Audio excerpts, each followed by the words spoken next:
Vansteenkiste, screening we know from breast cancer and from prostate cancer, and for lung cancer there is at this moment not yet a program for screening in place in most countries. There are some developments in there. Can you tell us a bit about those developments? Yes, well, the history about screening in lung cancer also is many years, decades ongoing. And initially, the attempts were to screen with a chest X-ray, with a simple photo of the lungs, which actually didn't work.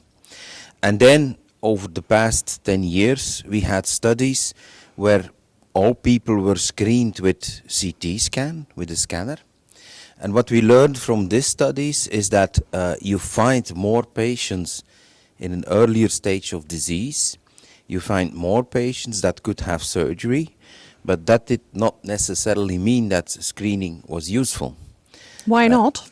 Because you need to show not only that you find other earlier stages, you need to show that this actually leads to a reduction in the number of patients that die from lung cancer. Yes. And first trial that brought real news in that setting was the North American screening trial for lung cancer, which was based on the use of a CT scan. And in that study, for the very first time, the goal of indeed proving that you reduce the number of patients dying from lung cancer was met. Because the number of patients that died from lung cancer was 20% less in the group that had screening by a scan versus the group that did not. Well, that's quite a big number, and I understand that also based on that study in the US, some sort of screening program was initiated. Yes, based on the US, the different medical societies advised to think about a well-structured setting where that type of screening could become available. However, in Europe, we're always a bit more reflective, and one of the reasons why we are more reflective is that the first thing is you need to screen a lot of patients to avoid one death by lung cancer. And if you calculate it in the North American data, you need to screen about 320 individuals to save one lung cancer death. So it's a big difference in number, of course. So the number needed to screen is 320 to reduce one lung cancer related death, to avoid one lung cancer related death. So that's one issue. It means it's a huge implementation in society if you would do it.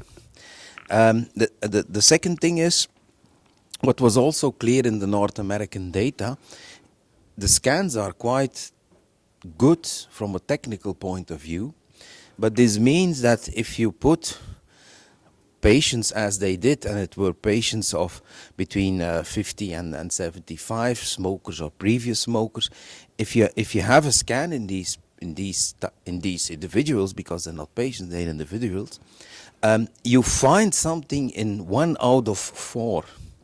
And then the big difficulty is, of course, it's not 1 of 4 that has lung cancer. It's a very little fraction of all these findings. You see something, you see a dot on the CT scan. Only a very small fraction of that patients will actually have lung cancer. So you need to filter out which is the one where we need additional tests. Yeah. And that's not an easy task. From what I understand, it will be some time probably before there is an actual screening program in place. I also know that there's a lot of people, especially if they've smoked, used to smoke, have smoked in their childhood or whatever, that they are worried about having lung cancer. Would you advise somebody who has smoked in their years to have a CT scan by themselves to just check if they have lung cancer? Mm-hmm. No, I would not advise this. And we made some guidelines for medical people in the European Society of Medical Oncology, and we clearly try to make a difference. The difference between if you want to have a CT screening available in society. It should be under the umbrella of a very good, first of all, a very good quality control, meaning it should be in centers with high expertise in all aspects of lung cancer screening. And all aspects means the technology of the CT scan, the way you have interpretation of all the nodules that you see, then the techniques, if it's a nodule of concern, the techniques to have that nodule diagnosed as lung cancer, the way you take biopsies. Also, if it is a probably malignant nodule, the way the surgeon takes it out, it's typical, it's different surgical techniques than from established lung cancer.